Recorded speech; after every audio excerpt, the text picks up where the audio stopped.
Hey guys, KinoDVT here, bringing you a game between Scream and Zess. This game is on Metropolis, so we're just going to get this party rolling, and it is a good old Protoss vs Zerg, as it was last time. Now, Scream is going to have the advantage scouting information-wise on this map, because he will be able to get his unit, all the way over here. It's not a unit, it's an Overlord.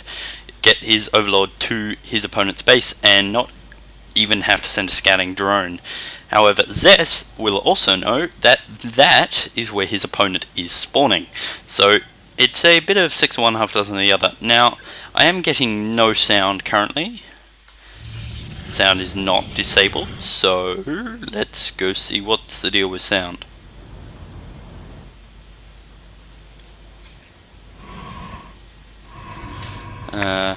There we go. Sound was just muted.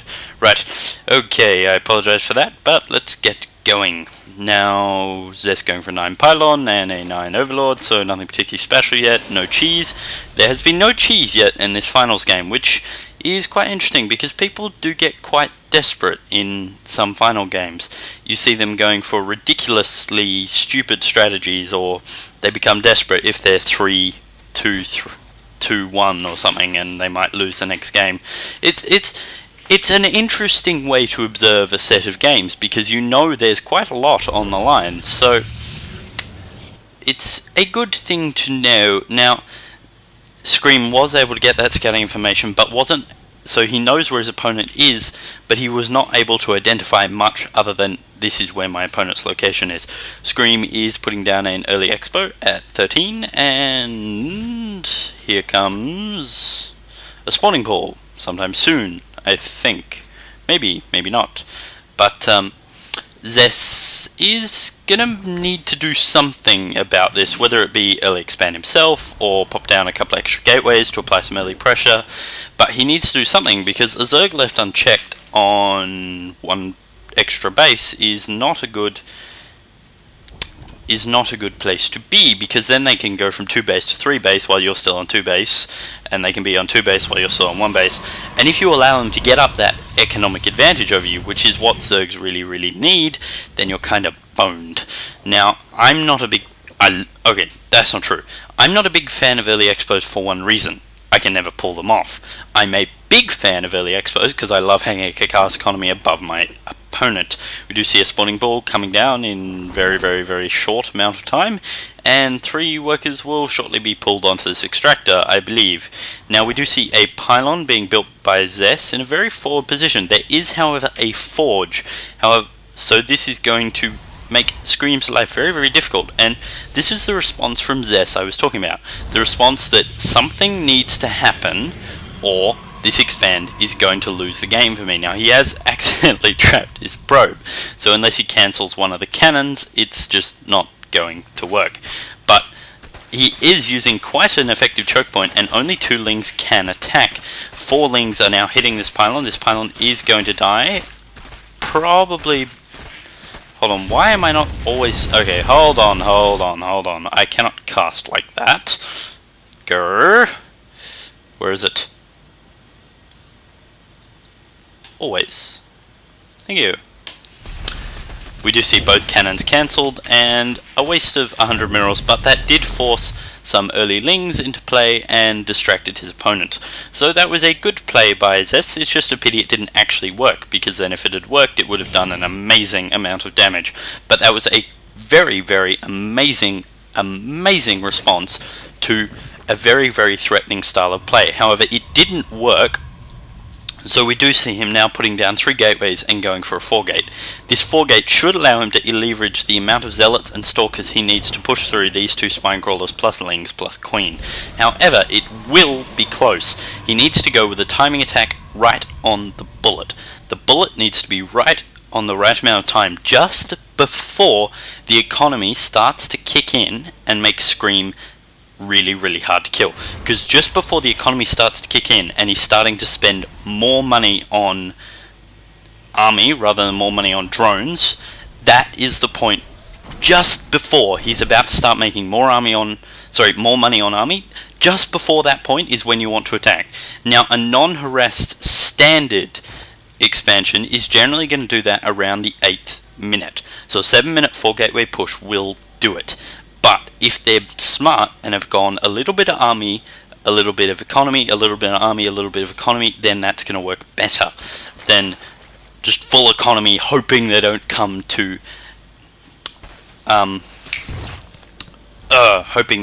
kill me. So we do see +1 weapons, which is going to leverage a big advantage in Zess's favour against Lings, given that we do know that +1 weapons turn it from 2 hits to 3 hits.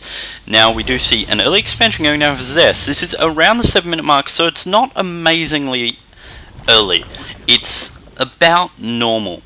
7 minutes is the point where you discover if someone's attacking you or someone's expanding, in my experience. Sometimes people will do both, but generally if they're attacking, you'll get attacked and they'll expand after the attack has started, and it's kind of a, oh, when I get back to my base I have an expansion thing. This way, he gets to move out, and this way, he's putting down a base at the 7th minute, which is right when a 4-gate timing attack push against almost anyone goes out. Now, Cybernetics Core is very, very late in this case, probably because I don't think he built it. So you'd be looking at a 9-minute timing attack, but he's going to go for more of a macro build. Yes, macro, that's right. Now, this is interesting.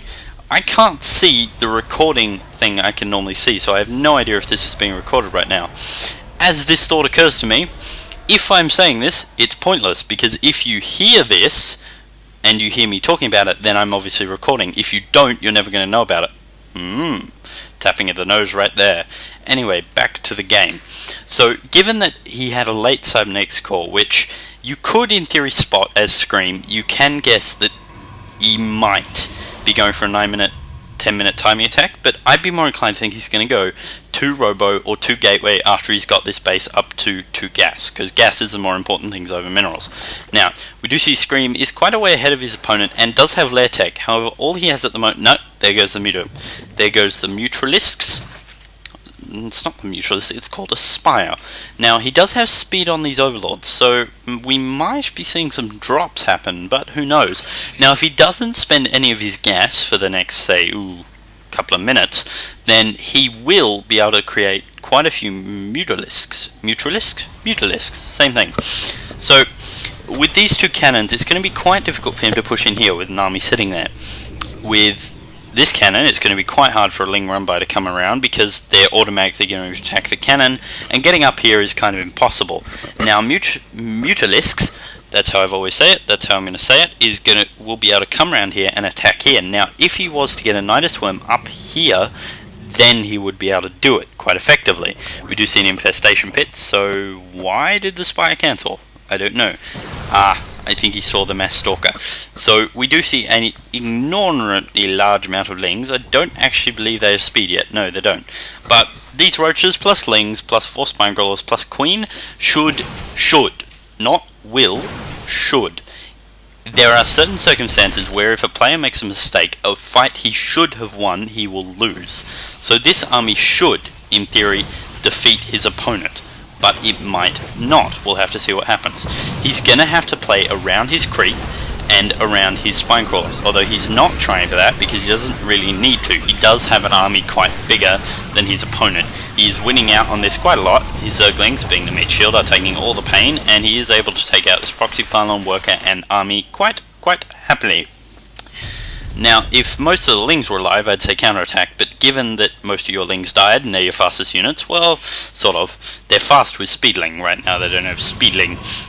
We do see 2 more gateways being laid down, interesting. So we're not going to see Robotics or Stargate, we're just going to see Twilight Council gateway units. So he might go for DTs or he might go for High Templars, but I suggest we're just going to see Charged Zealots and Blink Stalkers. Blink Stalkers are always fun. Now, this base is basically untouchable. A Ling Rumbai is going to do squat, because you've got an army sitting here, cannon sitting here, so immediately as you get into the mineral line, you're going to be hitting the cannon. So that's going to do jack all. A Air Rumbai, which you can't